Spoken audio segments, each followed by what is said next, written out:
ఇప్పుడు మనం మీరు ఆల్మోస్ట్ దివ్యవాణి గారు 50 సినిమాలకు పైగా చేశారు కదా. ఆల్మోస్ట్ అన్ని south Indian languages, Telugu, Tamil, Malayalam, Kannada అన్నిట్లలో చేశారు. వెరీ రీసెంట్గా మలయాళ ఫిల్మ్ ఇండస్ట్రీకి సంబంధించి కాస్టింగ్ కోచ్ మీ టూ మూవ్మెంట్ అనేది జస్టిస్ హేమా కమిటీ రిపోర్ట్ వచ్చింది 2017లో. అంటే అంతకు ముందు వచ్చినటువంటి కాస్టింగ్ కోచ్ కంప్లైంట్స్కి సంబంధించి వెరీ రీసెంట్గా వచ్చినటువంటి రిపోర్ట్లో హీరోయిన్లే కాదు, క్యారెక్టర్ ఆర్టిస్టులే కాదు, జూనియర్ ఆర్టిస్టుల దగ్గర నుంచి మహిళలు ఎదుర్కొంటున్నటువంటి కష్టాలు ఫిల్మ్ ఇండస్ట్రీలో ఏమనిపిస్తుంది ఇలాంటివన్నీ మీరు చూసినప్పుడు? చాలా బాధ అనిపిస్తుంది అండి. అసలు అప్పుడు వచ్చిన రిపోర్టుని ఇంతవరకు దానిని బయటికి రాకుండా దాచిపెట్టారు అంటేనే సో ఇంకా నిజాలని అది ఆడైనా మొగైనా ఎంత అణగదొక్కుతున్నారనేది మనకు అర్థమైపోతుంది. నిజంగా ఎస్పెషలీ సినిమా ఇండస్ట్రీలో అయితేనండి, ఈవెన్ డాన్సర్స్ కానీ, తర్వాత మన సపోర్టింగ్ ఆర్టిస్టులు కానీ, జూనియర్ ఆర్టిస్టులు కానీ, ఎప్పుడు కూడా నేను ఒకటే చెప్తానండి, స్వతగా ఆడది ఎప్పుడు కూడా విచ్చలవిడితనానికి కోరుకోదు. ఎక్కడో అటువంటి క్యారెక్టర్స్ 100కి 1 ఉంటారో, లేదు ఒక 10 మంది ఉంటారు. అన్నీ ఉన్నా కూడా ఎగబడి ఇంకా ఇంకా అత్యాశతో అన్ని రాంగ్ ట్రాక్స్ ఏమన్నా ఉపయోగించుకొని పైకి వెళ్ళిపోయి డబ్బులే జీవితం అనుకొని, పేరు ప్రతిష్టలే కావాలనుకోనో అడ్డదారుల్లో వెళ్ళేవాళ్ళు ఎక్కడో 100కి 10 మంది ఉంటారు. కానీ 90% వరకు పద్ధతులుగా ఉండాలని కోరుకుంటారు ఎవరైనా కూడా ఆడది. కానీ చాలామంది ఏంటంటే ఇది ఇవ్వకుండా ఉంటే, ఇక్కడ బంధించి పెడితే వాళ్ళ దగ్గర నుంచి వస్తుందని మ్యాక్సిమం ఇబ్బందులు పెడతారు. అటువంటి టైంలో కొంతమంది కుటుంబ పరిస్థితులను బట్టి వాళ్ళు సోలిపోవటం కానీ వాళ్ళ మనసు ఎంత ఏడుస్తుందో అది ఎప్పుడు ఉసురుకు ఉసిరేనండి.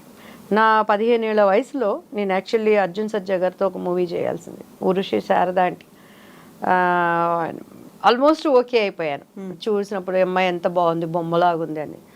సో మనకి వాళ్ళు అనుకున్న విధంగా మనం ఉండకపోవటాన్ని బట్టి ఆ క్యారెక్టర్ నాకు పోయింది. బట్ నేను ఎప్పుడైతే 15 ఏళ్ళు అప్పుడే అంతే, నేను ఇండస్ట్రీ నేను 87 or 88 నా 10th ఎగ్జామ్ అయిపోయి వచ్చానండి. 14 అయిపోయి రాగానే అసలు ఎక్కడ మనలో ఒక లోపం ఉండేది కాదు. అసలు నాకు మేకప్ వేసేస్తే ఒక దాంట్లో రాధిక, ఒక్కొక్కసారి పాత ఆమె బి సరోజాదేవి గారని, తర్వాత విజయశాంతి అని కొంతమంది ఆ ఫేస్ లుక్స్ అంతా ఎవరి దగ్గరికి వెళ్ళినా రిజెక్ట్ అయ్యేది కాదు. అబ్బాయి బాగుందని. సో అట్లా నన్ను పిలిపించేవాళ్ళు అనమాట. బట్ ఏదున్నా కూడా వెనకాల అమ్మలేంది మాత్రం అసలు ఎక్కడికి నేను కదిలేదాన్ని కాదు. అట్లా అవకాశాలు పోయినా కూడా నేను ఎప్పుడు బాధపడలా. 15 ఏళ్ళు ఉన్నాయి, ఫస్ట్ మూవీకి సెలెక్ట్ చేసుకోవాలి, అప్పుడే వాళ్ళు ఎక్స్పెక్ట్ చేశారు మీ దగ్గర నుంచి. 100% అండి, 100%. కానీ మా అమ్మగారు అసలు మా చెవులకు కూడా తెచ్చేవాళ్ళు కాదు. అమ్మాయి చిన్నపిల్లలేండి, మళ్ళీ పోతే పర్వాలేదులేండి, నో వరీ అని. సో అట్లా పెద్ద పెద్ద గొప్ప హీరోలతో నేను చేయలేకపోయిన మాట వాస్తవం అండి. ఇది తప్పదు. ఇక ఆడదని ఉన్నప్పుడు రేపు జనరేషన్ ఇంకెలా మారుతాయి మనం చెప్పలేం. ఆ టైంలో వాళ్ళే అడుగుతారా, అడిగిస్తారా? అసలు ఏం జరుగుతుంది అక్కడ? కాంప్రమైజ్ అవ్వాలి, కమిట్మెంట్లు అనేవి చాలా కాలం నుంచి వినిపిస్తున్నాయి. డైరెక్ట్గా ఇంటరాక్ట్ అవుతారా? వాళ్ళే మధ్యలో ఉంటారా మీడియేటర్లుగా సినిమా వాళ్ళు? ఎలా ఉంటుంది అసలు? నాకైతే ఐ డోంట్ నో అండి ఇప్పటి వరకు. అసలు ఏంటి అనేది నేను పెద్ద వాటి మీద మైండ్ పెట్టను. వస్తే చేస్తా, లేకపోతే దేవునికి 100 నమస్కారాలు పెడతారు, ఇది కాకపోతే ఇంకోటి వస్తుంది అనుకునే మైండ్లో ఉండేదాన్ని. మాకైతే అప్పుడు మాకు డేట్స్ చూస్తానికి మేనేజర్ ఉండేవాళ్ళు, వాళ్ళు అమ్మని మాట్లాడుకునేవాళ్ళు. నా చెవుల వరకు ఏది మనకు రాదు, అంతవరకు అసలు వాళ్ళు తయారు. సినిమా పోయింది, ఈ అవకాశం నీకు పోయింది వాణి అనేవాళ్ళు. ఆ తర్వాత నాకు ఒక 18-19 ఇయర్స్ వచ్చినాక నాకు అర్థమైంది ఎందుకు పోతున్నాయి క్యారెక్టర్స్ అని. సో నేనేం పెద్ద దానిని మైండ్ చేసుకోలేదని. తమిళ్లో ఒక మంచి సినిమా భానుప్రియ గారి సిస్టర్ చేసింది, ఎంగ ఊరు పట్టకారన్ అని, సూపర్ డూపర్ హిట్ అయింది. ఆర్డి భాస్కర్, ఇళయరాజా గారి వాళ్ళ బ్రదరు ప్రొడ్యూసర్ అనమాట. రామరాజు గారు అయితే నళిని హస్బెండ్. అసలు కుట్టి బి సరోజాదేవి అని చెప్పిన ఆ గెటప్లో మొత్తం వేస్తే వండర్ఫుల్గా వచ్చింది. సో భాస్కర్ గారిది అక్కడ కమాండింగ్, ఇళయరాజా గారి వాళ్ళ బ్రదర్ది. అవకాశం మనకి పోయింది. అర్థమైందా ఎందుకు పోయిందని? 100% అర్థం. ఏంటి అసలు ఏం రీజన్ అక్కడ?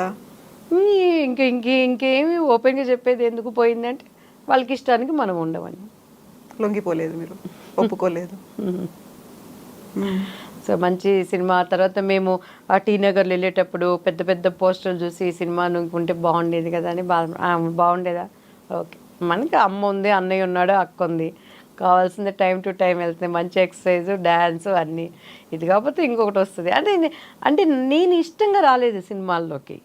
నేను నేను ఒక సావిత్రి అవ్వాలనో, నేను ఒక రాధ అవ్వాలనో, విజయశాంతి అవ్వాలనో నాకు అసలు లేదు, ఆలోచన నాకు లేదు. ఏదో శారదా గారు చూడగలి అమ్మాయి బాడీ ఫిజిక్ బాగుంది, ఆర్టిస్ట్ని చేయండి అన్నారు.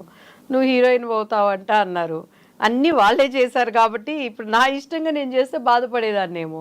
అసలు అవగాహన లేదు నాకు, సినిమాలు అంటే ఏంటో తెలియదు, ఈ పేరు ప్రఖ్యాతులు అంటే ఏదో. పోనీ ఈ సినిమాలు చేసినాకేమన్నా నేను ఏపీ వెళ్ళటం కానీ, అప్పట్లో ఆంధ్ర వెళ్ళటం కానీ, లేదా పబ్లిక్లోకి వెళ్ళటం కానీ తెలియదు. ఇంత క్రేజ్ ఇప్పుడంటే సోషల్ మీడియాలో క్రేజ్ అంటే తెలిసింది కాబట్టి ఎగబడుతున్నారు. అప్పుడు మాకేం తెలియదు.